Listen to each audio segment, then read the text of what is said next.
जी नमस्कार, आप सबों का बहुत बहुत स्वागत है आपके अपने वैभव क्लासेस के इस YouTube परिवार पर। आज के इस वीडियो में हम लोग जानेंगे पॉलीमरेज चेन रिएक्शंस क्या होता है, यानी कि PCR क्या होता है और यह जो है कितने चरण में बांटा गया है, PCR का क्या एप्लीकेशन है, इन सबों के बारे में आज हम लोग सीखने वाले हैं। और जो बच्चे इस चैनल पर नए हैं, चैनल को सब्सक्राइब कर लीजिएगा ताकि जो है आने वाले वीडियो की नोटिफिकेशंस जो है सबसे पहले आपको मिल सके।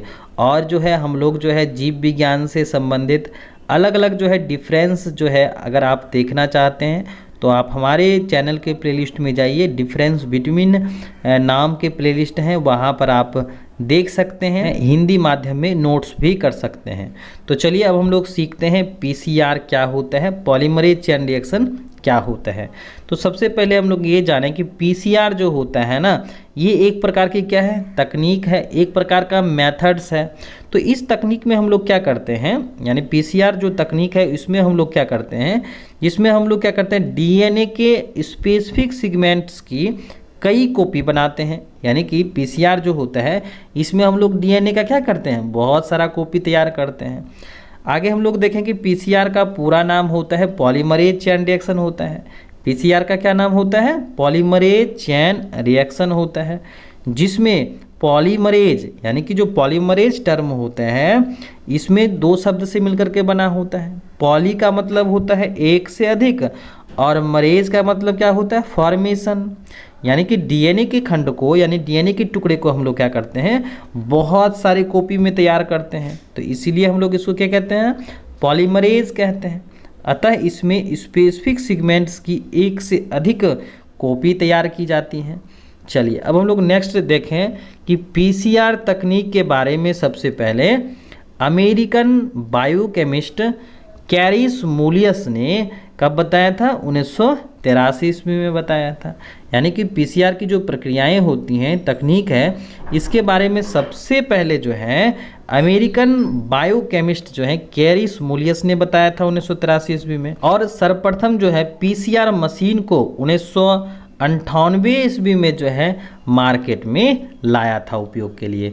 चलिए अब हम लोग देखें नेक्स्ट पॉइंट कि किस तरह से हम लोग जो है PCR की प्रक्रिया करते हैं, यानी मेथड्स करते हैं, विधियां अपनाते हैं। तो PCR की जो प्रक्रियाएं होती हैं यह 3 चरणों में पूरा होती हैं।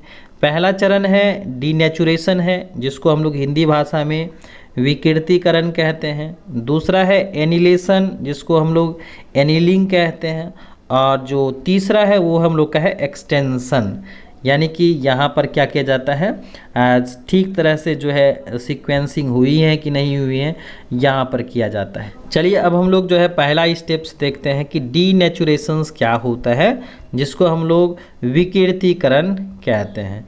तो यहाँ पर हम लोग देखें कि डबल स्टैंडर्ड DNA को सिंगल स्टैंडर्ड DNA में कन्वर्ट करने के लिए, यानी कि डबल स्टैंडर्ड DNA को सिंगल धागे में बदलने के लिए क्या होता है, डीनेचुरेशंस की प्रक्रियाएं होती हैं, है ना। उसके बाद क्या करते हैं, 20 से 30 न्यूक्लियोटाइड से बने प्राइमर्स को बड़ी मात्रा में PCR मशीन में डालते हैं और उसमें उस जीन्स को डालते हैं जिसका क्या करना होता है, कॉपी करना होता है।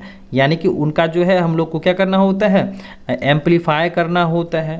तथा इस मिश्रण को थर्मोसाइक्लर का उपयोग करके कम से कम 1 मिनट तक 94 डिग्री सेल्सियस तक हाई टेम्परेचर पर क्या करते हैं, हम लोग गर्म करते हैं, जिससे जीन या DNA दोनों स्ट्रैंड्स के बीच हाइड्रोजन बंधन क्या हो जाते हैं, कमजोर हो जाते हैं या टूट जाते हैं, तथा दोनों धागा क्या हो जाता है, अलग अलग हो जाता है। तो यहाँ पर हम लोगों ने देखा कि डीनेचुरेशंस की प्रक्रिया में जो है हम लोग मेथड्स अपना करके क्या कर देते हैं, हाइड्रोजन बंधन को तोड़ देते हैं और ये दोनों धागा क्या हो जाता है, अलग अलग हो जाता है। जैसा कि आप यहाँ पर समझ सकते हैं कि ये DNA का क्या है, एक धागा है। DNA को पहले हम लोग क्या करेंगे, खोलेंगे। तो खोलने के लिए हम लोग कौन सा प्रक्रिया अपनाएंगे, डीनेचुरेशंस करेंगे। जैसे ही यह दोनों धागा खुल जाएगा फिर हम लोग क्या करेंगे, एनिलिंग करेंगे, यानी कि इसकी कॉपी तैयार करेंगे और फिर क्या करेंगे, एक्सटेंशन करेंगे। अब हम लोग नेक्स्ट देखेंगे एनिलिंग क्या होता है ना, एनिलिंग प्रक्रिया क्या होती है। तो एनिलिंग जो शब्द होता है इसका क्या अर्थ होता है, जोड़ना। क्या अर्थ होता है? जोड़ना होता है। इस स्टेप्स में टेम्परेचर्स को लगभग 54 डिग्री सेल्सियस तक कम रखा जाता है ताकि प्राइमर्स जो हैं टेम्पलेट से जुड़ सके। यानी कि जब हम लोग डीनेचुरेशंस करते हैं तो वहाँ पर हम लोग क्या करते हैं, टेम्परेचर्स को जो है क्या करते हैं, बढ़ाते हैं। यहाँ पर क्या रखते हैं, 94 डिग्री सेल्सियस तक रखते हैं और 1 मिनट तक रखते हैं ताकि जो है हाइड्रोजन बंधन टूट जाए। लेकिन एनिलिंग में हम लोग क्या करते हैं, यहाँ पर जो है टेम्परेचर्स को कम करते हैं ताकि क्या हो सके, प्राइमर्स टेम्पलेट के साथ जुड़ सके और 3' प्राइम से जो है अटैच हो जाते हैं। तो टेम्पलेट्स की जो रीडिंग होती हैं वह हमेशा 3 to 5' डायरेक्शंस में मूव करती हैं तथा आगे नए 5 to 3' डायरेक्शंस में मूव करती हैं। चलिए अब हम लोग नेक्स्ट देखें एक्सटेंशन। एक्सटेंशंस में क्या होता है कि इस स्टेप्स में टेम्परेचर्स को 72 डिग्री सेल्सियस तक क्या किया जाता है, इंक्रीज किया जाता है। क्योंकि टैग पॉलीमरेज जो होते हैं यानी टैग डीएनए पॉलीमरेज होते हैं, यह हाई टेम्परेचर्स पर भी काम करता है और जब प्राइमर्स में टैग डीएनए पॉलीमरेज अटैच होते हैं तो उस समय टैग पॉलीमरेज का पहला मॉलिक्यूल्स यानी कि आरपी पर क्या हो जाता है, अटैच होकर डीएनए के न्यू स्टैंड्स का निर्माण करते हैं, जिसमें डायरेक्शन हमेशा 3 to 5 होता है, लेकिन सिंथेसिस के समय क्या होता है, 5 to 3' होता है। तथा इस प्रकार से एक डीएनए से 2 डीएनए धागे प्राप्त होते हैं तथा पीसीआर का क्या होता है, एक साइकिल पूरा होता है। तो इस तरह से जो है डीएनए का क्या किया जाता है, एम्पलीफाइंग किया जाता है, बनाया जाता है। चलिए अब हम लोग सीखेंगे कि एप्लीकेशंस जो होते हैं पीसीआर का क्या क्या है, अनुप्रयोग क्या है। तो पहला हम लोग देखें कि जो पीसीआर की मदद से क्या करते हैं हम लोग, जीवों से आइसोलेटेड डीएनए फ्रेगमेंट्स की कई कॉपी बनाई जा सकती हैं। यानी कि डीएनए का हम लोग क्या करते हैं, बहुत सारा कॉपी तैयार करते हैं। दूसरा पॉइंट है कि पीसीआर के द्वारा ब्लड सीरम में उपस्थित किसी पैथोजन की सूक्ष्म मात्रा का भी पता लगाया जाता है, अतः इसका उपयोग जो है मॉलिक्यूलर डायग्नोसिस में किया जाता है। तो नेक्स्ट पॉइंट हम लोग देखें, पीसीआर का जो है एप्लीकेशन है एम्ब्रायो को सेक्स डिटर्मिनेशंस में तथा सेक्स डिजॉर्डर्स का पता लगाने के लिए किया जाता है। अगला देखें कि जीन मैपिंग के लिए पीसीआर प्रोडक्ट्स का उपयोग किया जाता है। नेक्स्ट देखें कि जेनेटिक डिजॉर्डर्स का पता लगाने के लिए हम लोग करते हैं। फिर है पीसीआर का उपयोग डीएनए सीक्वेंसिंग को ज्ञात करने के लिए किया जाता है और फोरेंसिक साइंस में जो है आपराधिक मामलों की गुत्थियों को सुलझाने में क्या किया जाता है, पीसीआर का उपयोग किया जाता है।